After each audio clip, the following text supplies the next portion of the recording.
ರಾಜಣ್ಣ ಅವ್ರದ್ದು ನಂದು ಎಷ್ಟು 50 ವರ್ಷದ ಮೇಲಿನ ಸ್ನೇಹ ಆಯಿತಾ. ಮತ್ತು ಈ ಸಂದರ್ಭದಲ್ಲಿ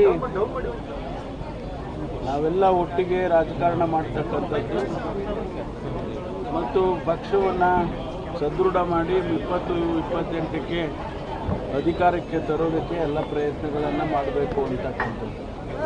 ಹಾಗಾಗಿ ಇವತ್ತು ನಾವೆಲ್ಲ ಒಟ್ಟಿಗೆ ಇದ್ದೀವಿ ಅಂತೇಳಿ ಒಂದು ಸಂದೇಶ ಹೋಗಬೇಕಲ್ಲ, ಅದಕ್ಕಾಗಿ ಮತ್ತು ನನಗೆ ಆತ್ಮೀಯ ಸ್ನೇಹಿತ ಜೊತೆಗೆ ಮಾಜಿ ಸಚಿವರು, ಶಾಸಕರು, ಸಾರ್ವಜನಿಕ ಬದುಕಿನಲ್ಲಿ ಸುದೀರ್ಘವಾದಂಥ ರಾಜಕಾರಣ ಮಾಡಿ ವಿಶೇಷವಾಗಿ ಸಹಕಾರಿ ಕ್ಷೇತ್ರದಲ್ಲಿ ಕೆಲಸ ಮಾಡಿರ್ತಕ್ಕಂಥದ್ದು. ಹಾಗಾಗಿ ನಮ್ಮ ಭೇಟಿ ಏನು ಹೊಸದೇನಲ್ಲ ಅಥವಾ ಅನಿರೀಕ್ಷಿತನೂ ಅಲ್ಲ.